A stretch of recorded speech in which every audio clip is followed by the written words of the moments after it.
alien soldier grabbed a Deathworlder's hair in combat class. Lost his hand instantly. The Galactic Military Academy's combat training facility buzzed with nervous energy as cadets from 17 different species gathered for their first interspecies combat assessment.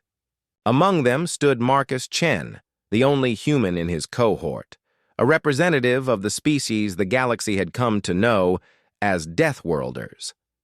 Instructor Vextar, a towering Catherian with 4 arms and crystalline skin, surveyed the assembled students with multiple compound eyes. Today you will learn why understanding your opponent's biology is crucial in combat, the instructor announced, its voice resonating through the training hall. Assumptions will get you killed. Most cadets kept their distance from Marcus, whispering among themselves about Earth's legendary reputation.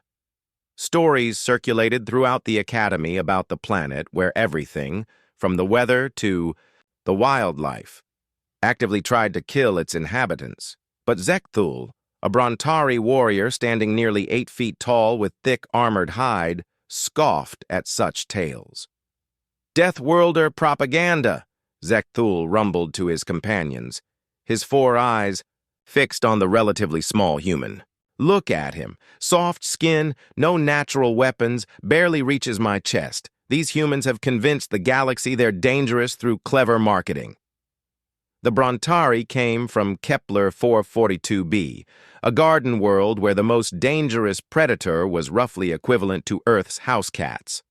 Zekthul's species had evolved as peaceful herbivores, developing their impressive size and armor-like skin to ward off small scavengers, not apex predators.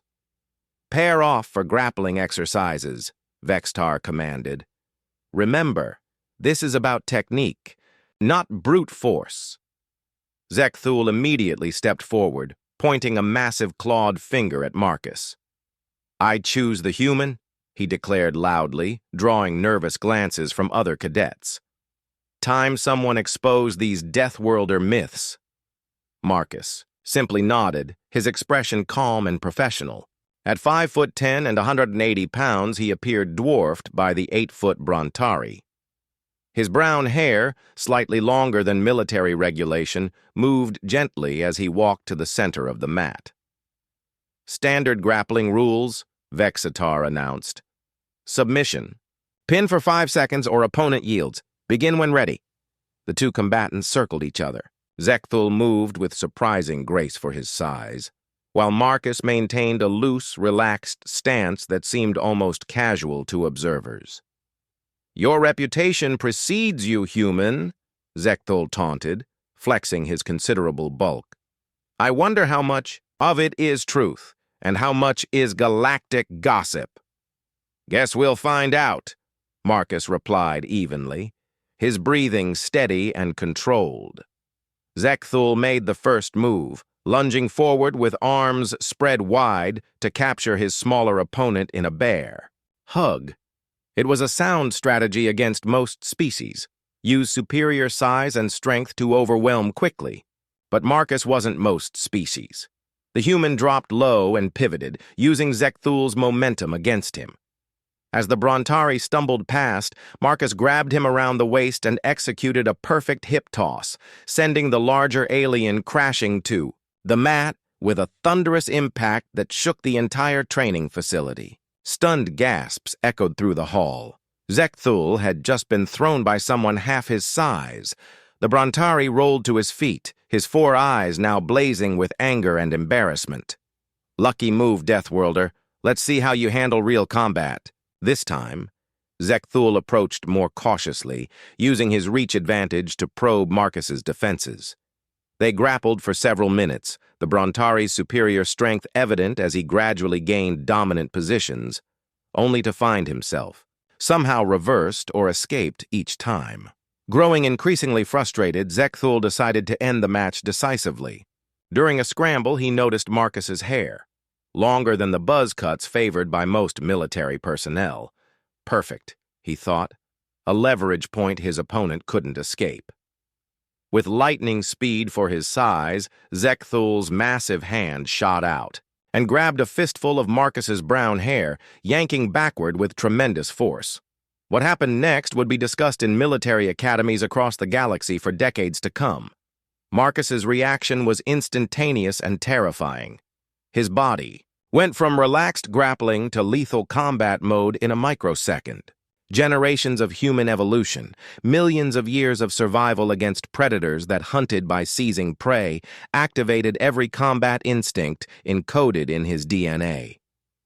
The human's left hand clamped down on Zekthul's wrist like a steel trap, while his right elbow drove upward into the Brontari's extended arm with the force of a pile driver. The sickening crack of breaking bone echoed through the suddenly silent training hall.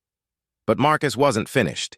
His free hand grabbed Zekthul's thumb and twisted with surgical precision, hyperextending the joint beyond its breaking point. The Brontari's hand spasmed open as tendons snapped, his grip on Marcus's hair releasing instantly. Before Zekthul could even process what had happened, Marcus spun and drove his knee into the nerve cluster at the base of the alien's arm. The massive Brontari dropped like a felled tree, his entire right side going numb from the precisely targeted strike. The entire sequence took less than 3 seconds. Instructor Vextar rushed over as Zekthul writhed on the mat, clutching his mangled hand and arm. Medical drones immediately swarmed the scene, scanning the extent of the injuries. Fractured radius and ulna, torn ligaments in the wrist, 3 dislocated fingers, and severe nerve damage, one drone reported in its clinical monotone. Estimated recovery time, 6 to 8 standard weeks with full medical intervention. Marcus stood calmly nearby, not even breathing hard. A few strands of hair had been pulled loose, but otherwise he appeared completely unaffected by the encounter. Vextar approached the human, its multiple eyes studying him with newfound respect. "Cadet Chen, explain your reaction to the class." Marcus straightened to attention. "Sir, among humans, grabbing someone's hair in combat triggers what we call fight or flight response. When escape isn't possible, our nervous system defaults to maximum aggression protocols. It's an involuntary reaction evolved from predator encounters." "You broke his hand in 3 seconds," whispered Lyra, a delicate Etherian whose crystalline features had gone pale. "He grabbed my hair, sir," Marcus replied matter-of-factly. "On Earth, that usually means something is about to try eating your head. Our bodies respond accordingly." As medical personnel carried the groaning Zekthul to the infirmary, Instructor Vextar addressed the stunned class. "This, cadets, is why we study xenobiology. What seems like a minor tactical advantage to one species can be a species-level threat response trigger for another." The instructor's gaze swept across the suddenly very quiet training hall. The human didn't choose to react that way. His entire evolutionary history made that choice for him.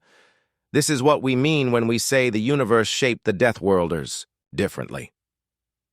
Marcus retrieved his water bottle from the sideline, his demeanor as calm and professional as when the exercise began. Around him, cadets from across the galaxy watched with a mixture of awe and terror, finally understanding why humans had earned their fearsome reputation.